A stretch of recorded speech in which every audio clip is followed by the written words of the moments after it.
Well, the first question is, we'll ask questions. No, like, what is loyalty? Just in general, what is it? That's really, just the concept, because obviously you foreshadow the next question, which will be, how it applies in an employment context. But I think that the idea and whether or not it's the same or different actually matters quite a bit. Alexia Payne says, connection and what keeps you customers coming back. Mm-hmm. That's good. Thank you, Alexia. Thank you. Okay. All right. So I want to be clear too, that the idea of loyalty, oftentimes we believe that, it's blind. Loyalty actually is not blind. Loyalty also, it's not unconditional. Loyalty is required in order for, I believe, a group of people to achieve something really amazing on a consistent basis. Mm-hmm. Because the absence of loyalty looks like inconsistency, and people are doing, kind of doing what's convenient versus what they've committed to.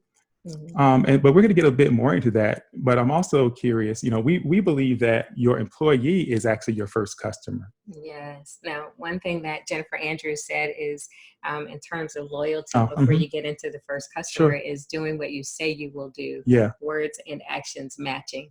That's very insightful. Thanks, Jennifer, for sharing that. Mm-hmm. Yes. Yeah. And that speaks to consistency and integrity, which I believe actually begin to, it's one of those ingredients that's required in order to build loyalty. Yes. Right. But, and the reason I say loyalty isn't blind, some people believe is just because I show up as leader, just because I pay you a paycheck or what have you, mm-hmm. then that perhaps garners loyalty. Yes. It doesn't quite. Yeah. And you've all heard leaders that have said, well, I expect, like you said, your allegiance or your commitment, and that you should be thankful that I've given you a job. And so it really does kind of change the narrative a little bit, and the perspective of what loyalty is. Is it that somebody owes you something because you've given them something, and then that bridges that relationship? Just a question for you to think about. Mm-hmm. Mm-hmm. Okay. And Tara Carroll said committed. Committed. Okay. Yes. Now, okay. So what about this, people? We believe that your first employee is your customer, and we'll talk a bit about why that is. But we just put a poll up, and we're curious as to what your perspective is. Do you agree or do you disagree? And so while you all responding to that, may I? Yeah. Okay. Yeah. KP in the house says that loyalty to me means being true to your values and those who espouse those same values. Being bought in to the people that you are following. People are loyal to people who are loyal to others. Keith, thanks, Keith. Keith is KP and he's in the house. All right, so right now we're running 100%. We're batting 1,000 on this idea that your first customer is your employee. Yes. Interesting story. We were working some time ago with someone who actually really stood us down on this particular issue. As far as they were concerned, the customer is first, the customer is right, and the employees just need to figure it out. So that perspective can be a bit, dangerous for your business, quite frankly, right? Big for your organization, because if you take care of your employees, they tend to take care of the people. Great examples of this are Southwest. Really happy employees. And in fact, Delta Airlines, we were talking to some Delta folks last year, and they began to adopt some of those Southwest practices. If you've flown on Delta, and nobody's flying Delta right now, and if you are, you're probably paying about $10. But those folks, they shifted their approach to customer service, but they also increased pay, which also helps as well, right? Because it was a sign to them that, hey, we are valued, and they see it. So that was important. Another great example is Costco. If you begin to now look in things like customer satisfaction, employee satisfaction, ratings. In fact, if you look at Glassdoor in particular, mm-hmm. Costco is one of those places that has high Glassdoor ratings, which we know are employees rating the organization, but they also have high customer satisfaction, which is a sweet combination. But what Costco does is really work hard to take care of the employees. I actually wrote an article about it. I invite you to read that. It's on LinkedIn. It's on my profile. It's actually pinned to the top. But I've gotten dozens of comments from Costco employees around the world who say they love that company.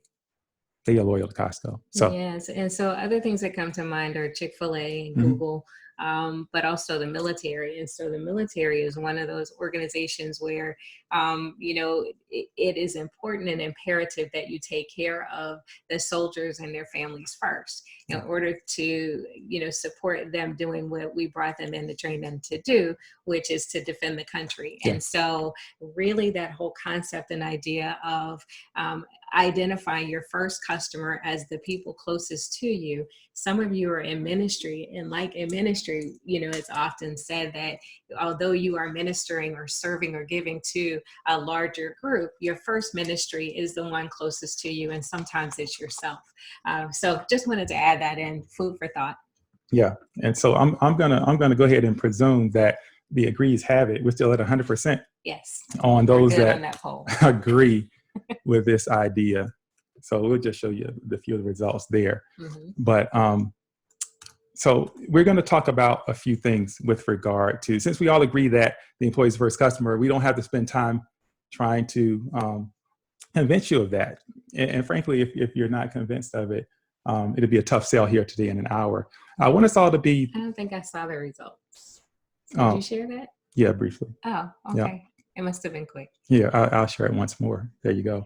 And so Oh, I want us all to consider, we're going to be here today for a little bit less than an hour. And so we're going to share a few things with you. Everything we're going to share with you today, I mean, we could do a half day of this. We could do an entire day. We could do a retreat based on everything we're going to show you, not only today, but over the next 6 to 8 weeks.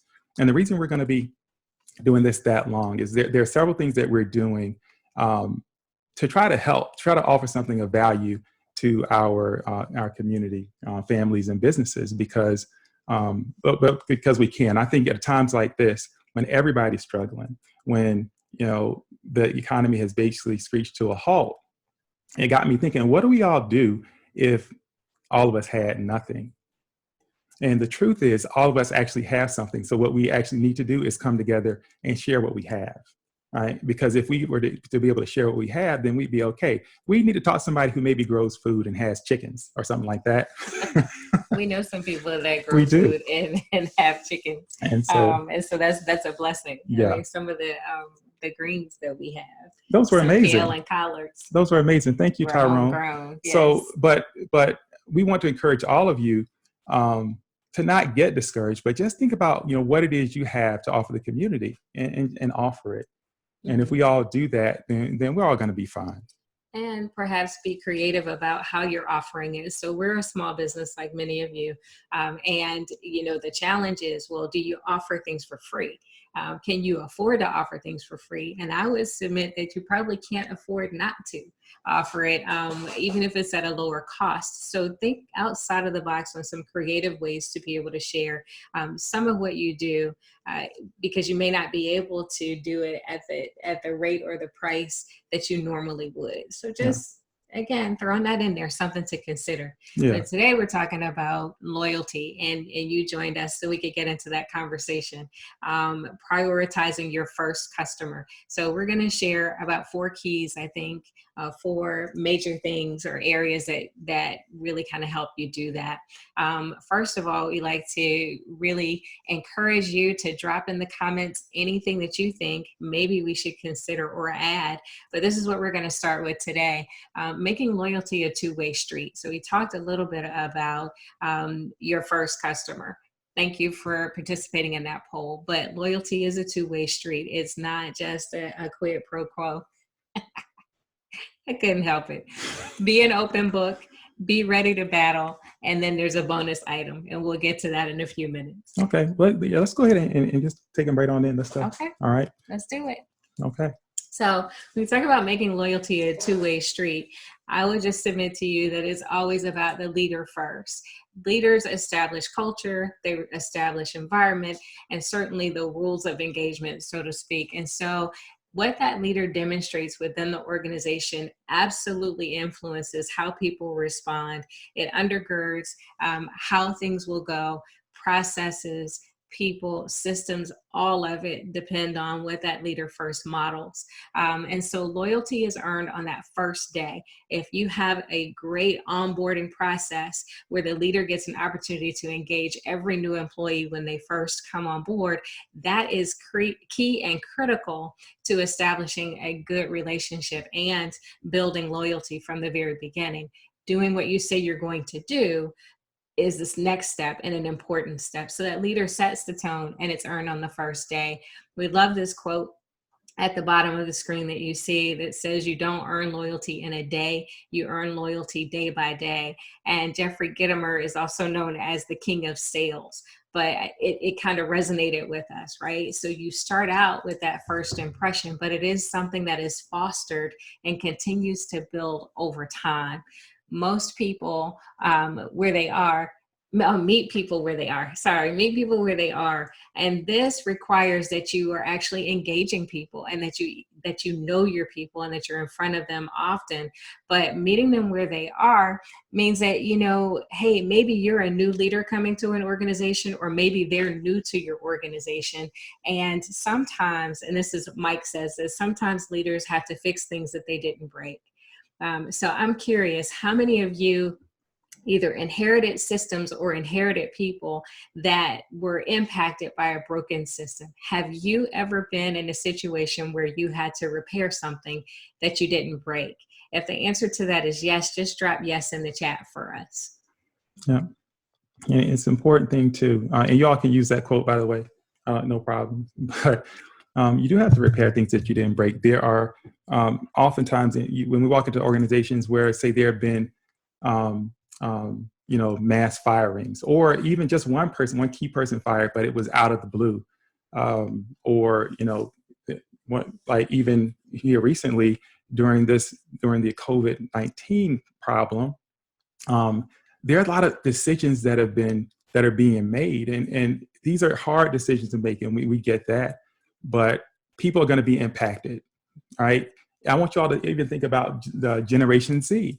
We think of the millennial generation as a generation impacted by the housing crash and the 2008 financial crash and the bank bailout and all that, and how that impacted loyalty to organizations. Because we often think about the boomers as a generation where they're loyal to this organization for their entire life, and then you have Gen X, that's us, right, who really tried to adopt that same model, but that model began to really break down.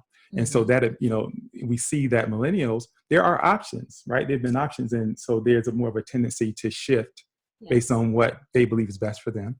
And so I want you to think about how this will all impact Gen Z. There's some repair work that many of you are going to have to do, right? You didn't cause this outbreak. You didn't cause us to have to sit home, but you're going to have to deal with that. That's really a large scale example of what that looks like. Yes.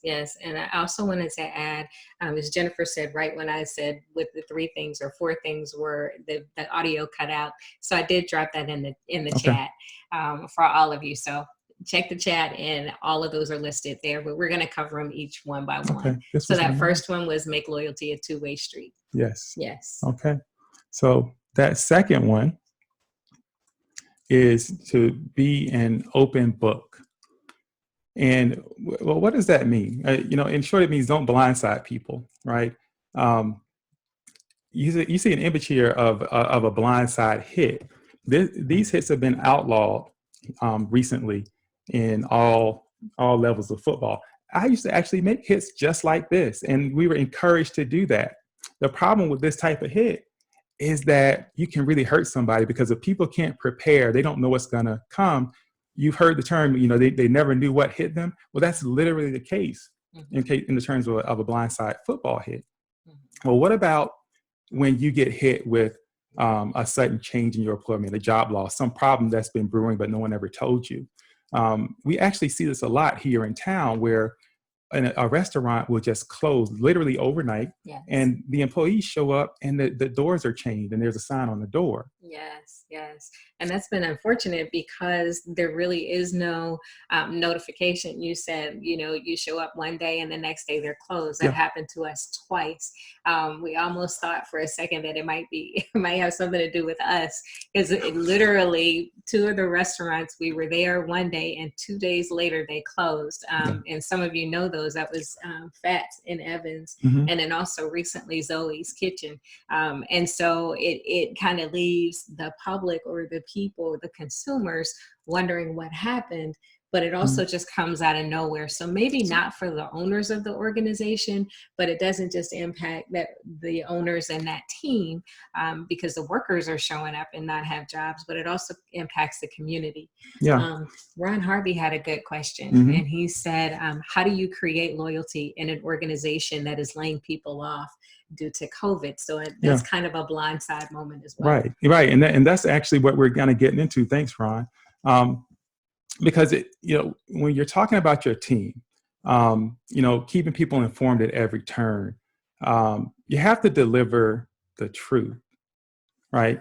Even when it's difficult, you got to give people the truth. And you see the votes here, but everyone, I say everyone, not fair statement.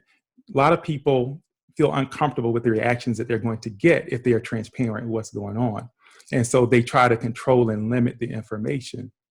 Well, all that does is create a little bit of anxiety. People don't do well with no information. They can actually take difficult, hard, bad information. They can do something with that. But there's something about no information. And then all of a sudden you find yourself having to do what you got to do. Because, I mean, let's face it, some of these businesses, they can't keep employees. They're not bringing in any money. They don't know how they're going to keep these buildings.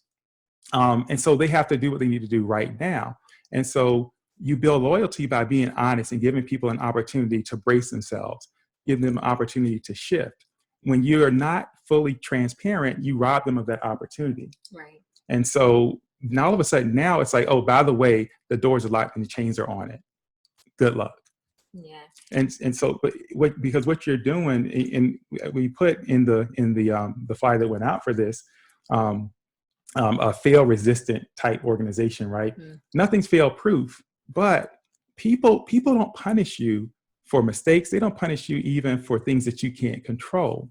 They punish you for dishonesty, for secrets, and for inconsistency. Yeah. But if you're consistent, when you're back, a lot of those people are going to be back. Right. And Yeah. I think that's a great point, because, a lot of people find themselves really, their hearts are aching for having to lay off some of their employees, especially when they consider that it's not just the employee, it may be their family that's impacted.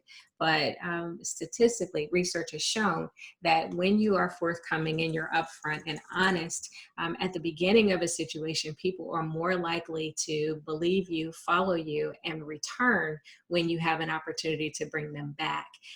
Just something to keep in mind, especially during this time right now. Yeah. Mm-hmm. Yeah. So really, really important. Anybody ever said, hey, I don't want people to panic. I don't want them to be afraid. Stop it. They're adults. Let them work through their process. Yes. But just be with them through it all. And you can start by just being an open book, being honest. All right. All right. And so be ready to battle. Of course, I would be talking about this one, right? So even if you might lose, that's difficult for people who find themselves either as guardian communicators or people who often feel like, we need to do everything that we can to make sure that we hold on and that we succeed, and do everything that we can to prevent us from failing. And so even if that means holding on to people that we shouldn't hold on to, like we were just talking about, or doing things for a prolonged period, that's not really how we should be battling during this time. And so what is needed in this case, true leadership, is about leveraging the authority that others cannot. As the leader in your organization, there are things that you're able to do that others don't have the opportunity or the capability to do, especially during a crisis or conflict. Create a safe zone for your people. try as much as possible to make it open for everyone to be able to contribute to the conversation and make recommendations or suggestions. There are some really brilliant people out there who may not be in leadership roles, but have great ideas about how to overcome a crisis, a conflict, an event, and are willing to share those ideas if you give them an opportunity. But you have to make it safe for them to do so. And we can share with you some ways to do that. We talk a lot about handling conflict and having difficult conversations in some of the training that we do. And so if you're interested in getting a little bit more about that, contact us and we're happy to work with you on that. But fundamentally, what's important is that some battles are worth the price, right? And some are not. You have to know the difference. You really have to weigh, you don't have to do a business case for every decision that's made, but you really need to look at if everything is worth going to battle for. Not everything is worth it.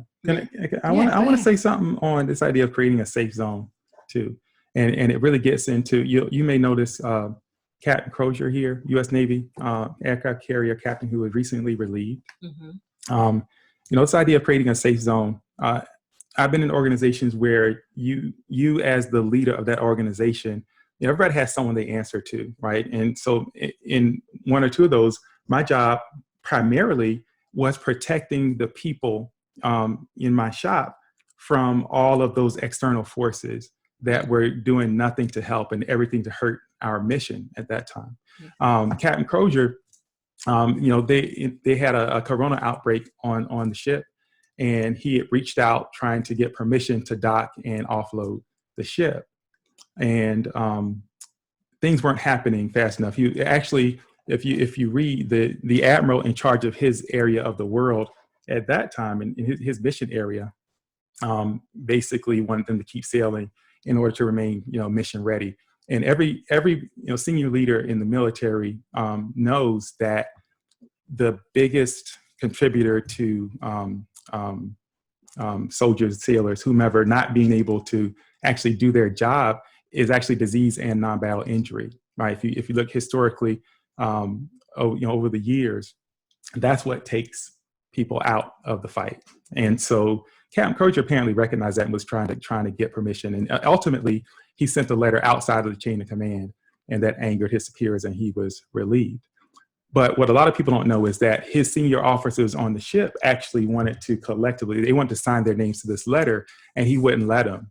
He actually took that on because he recognized, he was fearful that it may cost them their careers. And so he said, no, I'm captain of the ship, I'll do this. And so, but loyalty, right? We want to show you what happens or what happened. You've probably seen it, but we want to kind of show. Hold on, before you do that, Keith had shared that he's a State Farm agent here in Augusta, and they've been extremely open with their employees, and he wanted us to describe what we mean by battle. So this is one specific example of going to battle, but also General Colin Powell, some of you may know him, has often referred to doing the hard right. And when you are making a decision to do something, when you know that there are some things that are at risk, when you know that the outcome may result in you losing ultimately, it is having the personal courage within that situation to do what you believe is right. And that's what we're talking about in terms of being ready for battle, even if you might lose. Yeah. And some specific examples. This is one.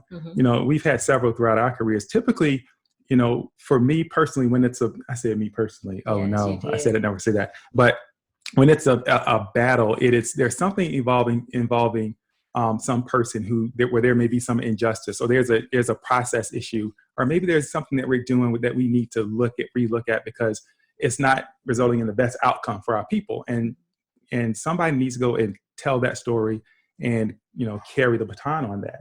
And sometimes that results in a battle because you run up against opposition. And that's why now we got to know, is this battle worth fighting or not? As a leader, there are going to be many opportunities to go to battle. Some of us don't battle enough. And some of us want to battle on every issue. You have to weigh that, because when you decide to lean in and you push back, you have to determine that it's worth the price, but there are some things that are worth the price. Captain Crozier said he didn't want to lose one sailor to COVID-19. I think they did lose one just the other day, but he did what he felt he had to do. Right. And so here was the outcome. Y'all check this out. Well, actually, after you check out that quote right there by Martin Luther King, the ultimate measure of a man is not where he stands in moments of comfort and convenience, but where he stands at times of challenge and controversy. That's good. Check this out. And that's how you send out one of the greatest captains you ever had.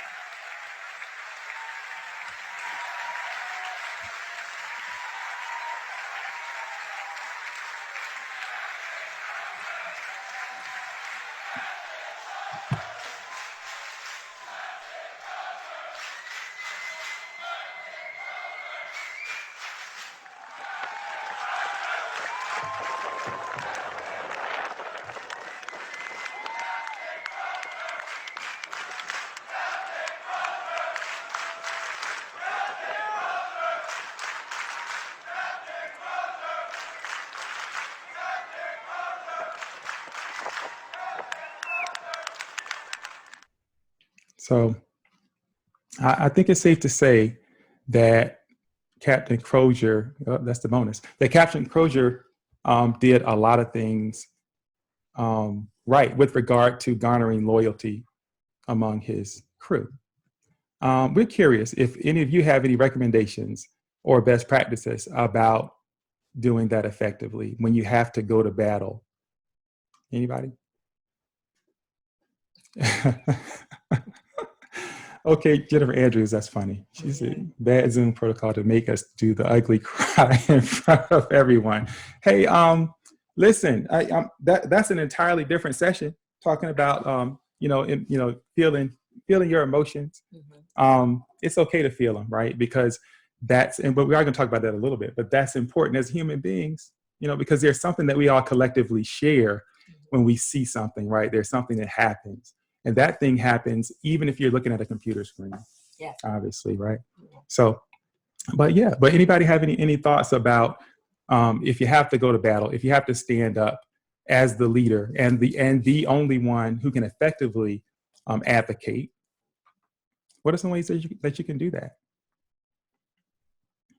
In fact, you know what? Hey, I see a hand up. Hey, Jennifer, let's bring Jennifer in. Okay. Go ahead, Jennifer. I think that the main thing I have to test myself is my agenda. I have to really ask the question, why am I doing this? And I have to really be sure that if I don't love if it's a person especially, and I have to stand up to someone in particular, I have to make sure that I really care about that person and love that person, and the benefit of helping them outweighs what might happen to me personally. Yes. I have to think, because the Bible says speak the truth in love. If I can't speak it in love, maybe I'm not the one that should be given this information. Maybe there's someone else in the circle the Lord will raise up, and my job is just to pray. But just professionally, I just think that really intentionally focusing my eyes on the heart of that other person, the pain they may be experiencing, and really trying to resonate with what's going on with them will help me make sure my agenda is, my purpose is in the right place. I think that that's the first place that you need to start. That's kind of really, a heart check. That's really good. Yes. That's actually really good, Jennifer. We actually have an article. I haven't released it yet because we created an assessment and everything with it, but it's about love at work and how you demonstrate that and live that. And then it gives you a chance to kind of, check yourself to see if you're actually doing that.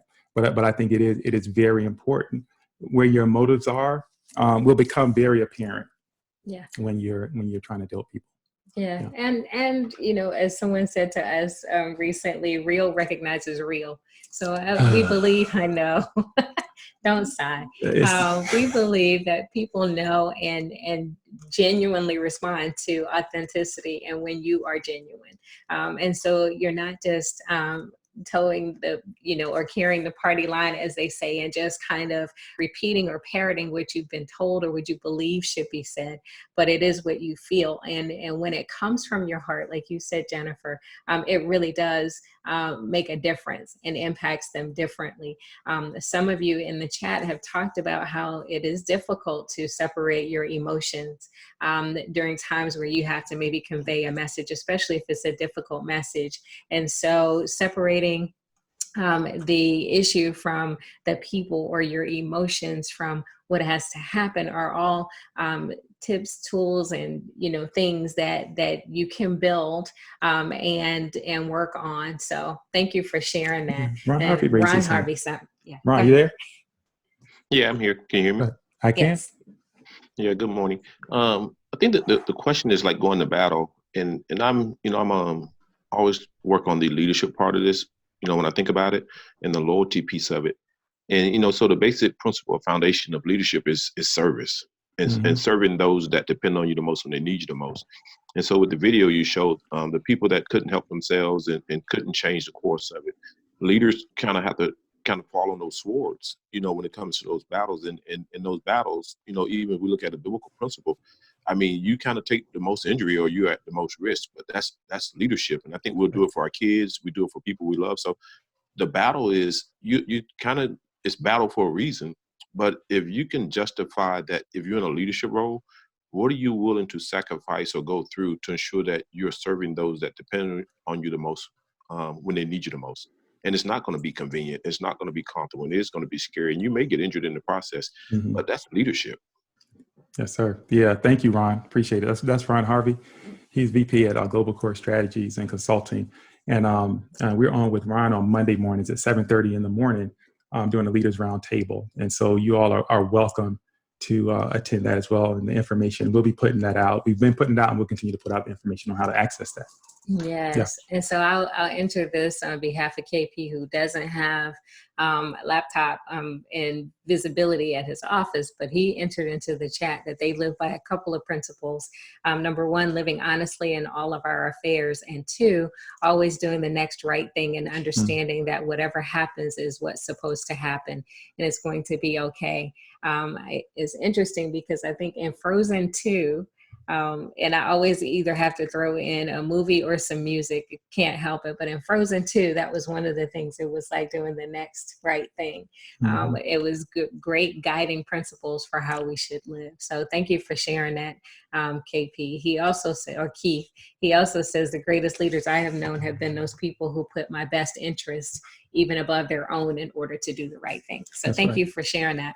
Yeah. And what is it about that, right? There's something about sacrificing for people that it's not just that they remember it, but it causes them to move. It causes them to, because I will guarantee you that there are people right now who feel loyalty, who are maybe working for a whole lot less and doing it willingly, maybe working for nothing, or finding other ways to support leaders who have supported them and who've been there for them. That's a guarantee. Right. So, you want to grab any one of those? I did already. Okay. Got it. Okay. So now the bonus item, shall we? Now you're like, what? What do you mean? This is obvious. Is it? Right.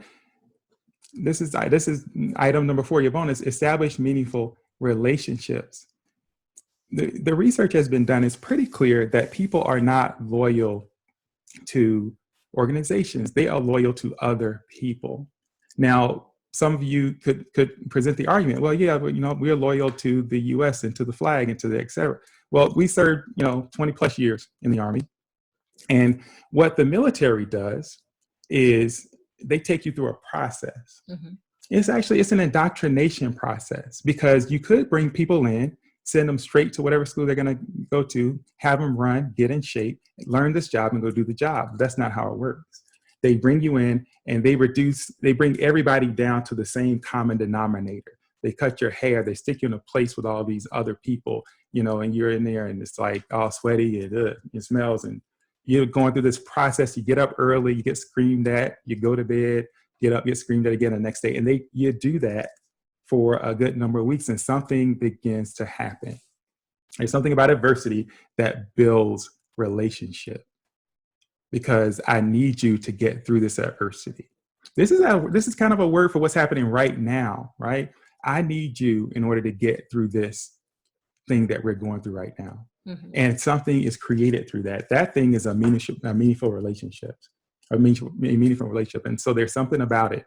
So that's why people are loyal to the military, but what they really are loyal to are the people that they work with, fight with, right? The people who they eat with every day. That's where the loyalty is. And that's what causes people to run into danger. Yeah. And not away from it. Right. And so they're called your battle buddies, right? And so you'll often hear people say, you know, these are people that I would willingly go to battle with or go to battle for. And so, you know, when you examine your situations, who are your battle buddies? If you had to go into battle as a leader, who is the person or the people that you know would be willing to just run in there with you, no matter how difficult it is, even when you don't know the outcome? Keith had posed a question about how do you deal with situations where you think people are loyal to you and then you get disappointed by their actions? Well, I'm going to let Mike answer that. No. No, it's a great question. And if any of you have a good answer for him, please share in the chat. Let him know what your best responses are to that question. But the question again is, how do you deal with situations where you believe people are loyal to you and then something happens and it's revealed that they're actually not, or you get disappointed? You know, here's the thing. You almost have to anticipate that you're going to be disappointed at some point, right? And fundamentally, what we haven't talked about today, but is inherent in everything that we've discussed, is trust. And how you either extend that trust or receive trust or garner and foster trust is critical to even these relationships that we're talking about now, and every other aspect of really fostering loyalty within your organizations. And so when someone does something that betrays your trust or disrupts trust, or does something to hurt that trust relationship, then there is some work that has to happen to be able to get back to re-earn it. And so in a situation where you thought someone was loyal and then they reveal that they were not, it's probably a good thing so that you can move on from that and really focus on, with intention, the ones that are truly loyal to you and to the organization. Yeah. And Jennifer Andrews says directly, don't run away from it. Look the person in the eye and express your shock, disappointment, and ask for an explanation. Most of the time it was not intentional or a misunderstanding. When it is done with intention, don't let the person get away with it. Develop them by holding them accountable. Mm-hmm. Awesome response. Thanks, Jennifer. Yeah, and I want to highlight, because Angela said a little while ago, I struggle with being too emotional when I feel like I need to go to battle. I take things personally. Yeah. And that actually fits. We do training. It's called really leadership under pressure. And it really kind of helps you to identify those things that push your button, so to speak, and to respond in the way that you need to respond versus the way you feel like you want to respond, right? Based on emotion. The important thing, actually, Jennifer kind of got at it a little bit in trying to manage emotions, because there will be time when the emotions are running high. And when the emotions are running high, we are not the best decision makers, right? And we don't have time to get into it today. I didn't bring my brain today. That is a picture of said brain, but we will. But when emotions are running high, it is really important to be able to recognize that and to do things in order to make the best decision for the moment versus a decision that you feel like you want to make emotionally. But that is a huge issue for a lot of people. That is kind of the crux of the matter when we deal with things like, difficult conversations. People are afraid to have those conversations. Mm-hmm. And some people are too eager to just throw those bombs. So yeah. Mm-hmm. And I kind of knew this was going to happen, and I like the direction that the chat is going in terms of really now we're asking the questions. And Tara Carroll asked the question: is loyalty and trustworthy the same? Is loyal and trustworthy the same? Also Keith had put in there that the people I have that I know are loyal tell me, and that I'm entirely too trusting.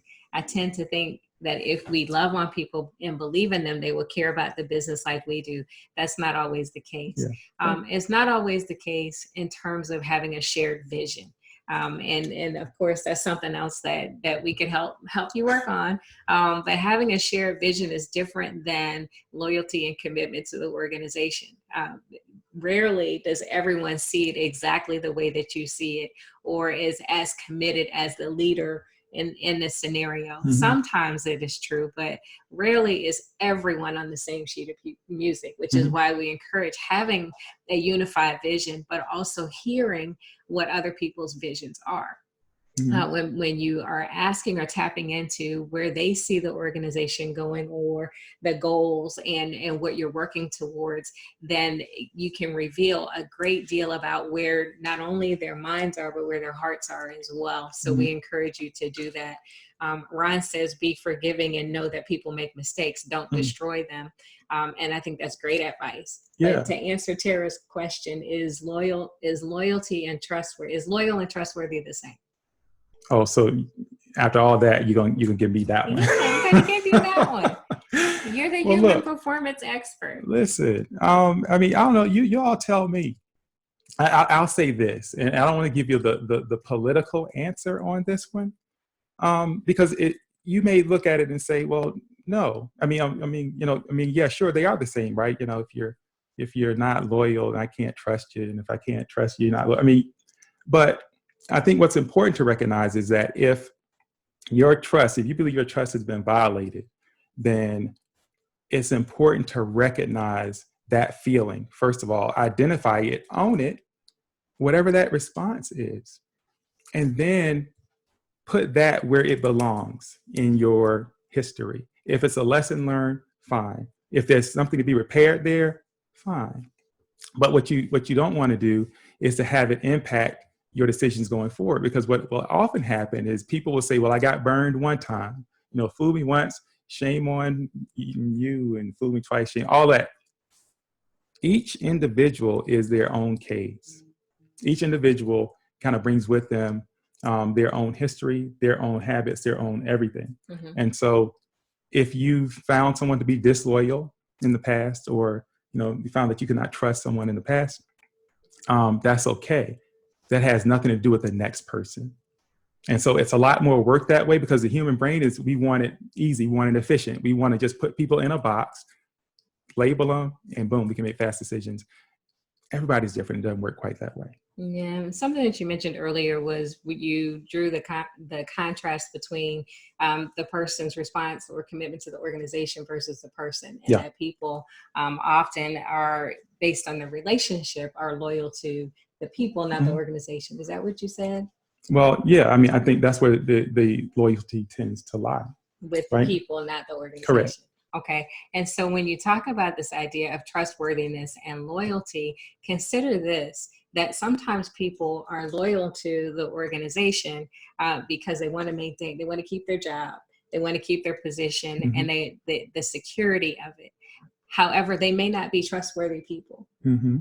And so I'm just throwing that in there because, it comes back to where their motivation, their vision, their goals really lie, right? And so just consider that you could have a whole group of people who are committed to an organization and will stay their entire lives, but they're not necessarily the most trustworthy when it comes to moving some of the things forward, or even people that you could depend on or look to. So just consider that. Well, on the flip side of that, I mean, there's some people who said, well, hey, I'm not loyal. Basically, I'm going to do what I need to do in order to look out for me. That's true. But they're going to tell you the truth. They're going to do what it is you've asked them to do, et cetera. Right. And so in a sense, it may be possible for someone to be trustworthy, although not loyal as well.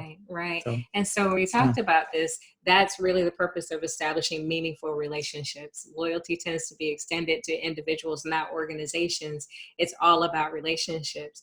How well you know your people, how the culture that you have developed and fostered, and how each of those people interrelate with each other and with you are all key to loyalty, trust, and success. Yeah. Right on. Okay. So just want to share with you all, we're not going to take the time to go over this model, but what you see here is this is the human experience. This is what we believe, for the most part, accounts for the totality of what you see when you show up at work every day with people, right? The cognitive aspects of what's going on, the biological aspects of what's happening, the social factors, and the environmental factors as well. And the reason we present this to leaders is because you need to understand there's a lot of things happening here. So today we're talking about loyalty, for example. Yeah. And really, you can make the argument for at least 3 out of 4 of these, but I highlighted a few things here because loyalty is definitely, it's a cognitive, psychological type construct. It's like what I believe about you, right? And these people in this place. Well, how is that shaped? It's kind of shaped through relationships. But the important thing to know is that there are, for all of our behaviors, even our feelings, there are actually chemical processes occurring. There's something physically happening. And in this case, when we're talking about relationships, when we're talking about people that we feel close to, generally we're talking about oxytocin. Oxytocin is a neurotransmitter. Its primary function actually in women is lactation and contraction of the uterus for childbirth, right? However, it also is what's one that's just true. Was it because I went to science class on them right there? You went to science class because you were like, wrap it with that one. Okay, so Okay. Anyhow, but the important thing to know about oxytocin is that it facilitates closeness. That feeling that you get when you see a puppy, like you picture puppies, kittens, those big old eyes and a big old head. We are like genetically wired to feel close to puppies and little small cute mammals. And it's baby why tigers. And baby tigers too. It's why we love our children, right? Because how is you can love the baby? It's like, this thing is crying. Why won't it stop? But you love that baby, right? We're genetically wired to be triggered in that way. But it also works when we do things, and this is kind of the depressing part, right? When we shake hands, when we hug, things like that, that triggers oxytocin. However, I know some of you all like Undercover Boss, for example. That feeling you get when the boss is at the end is saying, hey, I see you, and this is what I'm going to do to help you, and all that, and that little warm fuzzy you get, oxytocin. So the ugly crying that you did, the ugly cry video of everybody cheering and chanting and supporting Captain Crozier. Right. And we just want to all get together. Oh, come on. And I know at least half of you on this call have said, group hug. Oh, come on. Oxytocin. Right. And so that is happening. And you can actually facilitate that. You can do it with kind words in a letter or a card. You can do it by just acknowledging somebody publicly.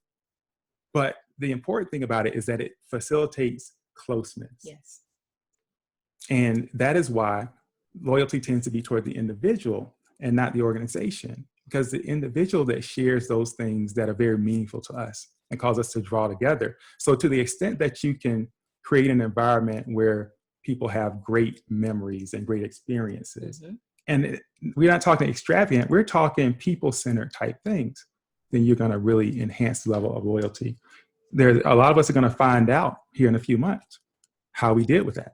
Because nobody's moving right now. There's not a whole lot of places to move to employment-wise, although there are some. But when that begins to open up, then we're going to see about how you did, right? So I just thought that was an important piece. And by the way, that's oxytocin right there, that honeycomb-looking thing. Yeah, I didn't do well in that class. Yeah, chemistry. That's what That's chemistry. Chemistry. Yeah. Yeah, but it just takes us back to the beginning in terms of it starting with the leader, right? And so if you want an environment that fosters trust, and you want trustworthy people that are also loyal, then it starts with you. How you communicate, how you connect, the effort and energy that you put into establishing those meaningful relationships. Often you hear people say that leaders should be transparent. If that's not your strength, then those are things that you need to work on, right? You really have to. And I think to Jennifer's point, sometimes you're not the right person to send the message, but you can be. And there are ways to be able to work with you, coach you, help you develop in the areas that you know may not be your strongest areas. But aside from that, really starting with you, if you are genuine, if you are authentic, if you demonstrate that you can be trusted and that you are loyal, not just to the organization, but you are loyal to your people, each individual, then that probably goes farther than almost everything that we've said in terms of how you foster and build loyalty. And it's not about winning friends. It's about having a common goal, a common purpose, and a shared vision. So we are thankful that you guys joined us today. We have like about 5 minutes left. So if you have any additional questions, we want you to make sure that you drop them in the chat. But we've enjoyed the engagement. We've enjoyed the discussion and would love to have you join us for anything that we're offering in the future. We will actually be on tomorrow at 1 o'clock for the Columbia County Chamber. We're doing a talk tomorrow about leading during a crisis. And so we'd love for you to join us there. But other than that, I think we probably covered just about everything we were going to cover today, right?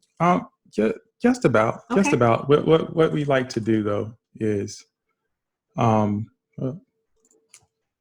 want to share. Well, first, I'm going to share a link. Okay. With y'all. Actually, this link, you all get an email after this, and it'll have a link to an HBR article. This is actually written just last year, and it speaks to the key to happy customers being happy employees, and it also that Glassdoor research that I mentioned, that's mentioned in there, as well as a couple of other resources. But take a read. It's a good read. It's HBR, so it'll be relatively short, but it's solid. So I want y'all to take a look at that.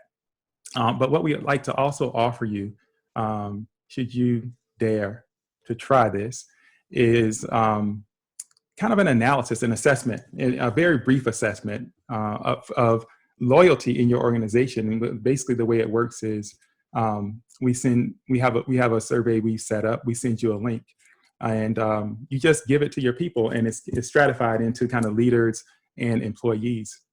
And there's just a few questions about things that we believe indicate a perceived level of loyalty. And so you just kind of rate those things, get an aggregate, and get a score.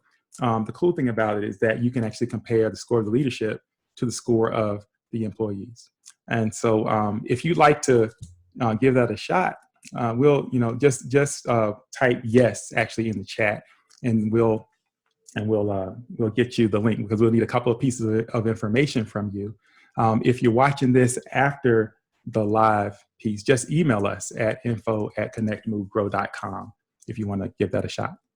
Yes. Okay. So thank you again for joining us. Our contact information is on this slide, or you can find us on Facebook at Catalyst 706 or Instagram at Catalyst 706. Keith wanted to know what's in this for us. What do we get out of this? And so I just shared that we are blessed to be able to share.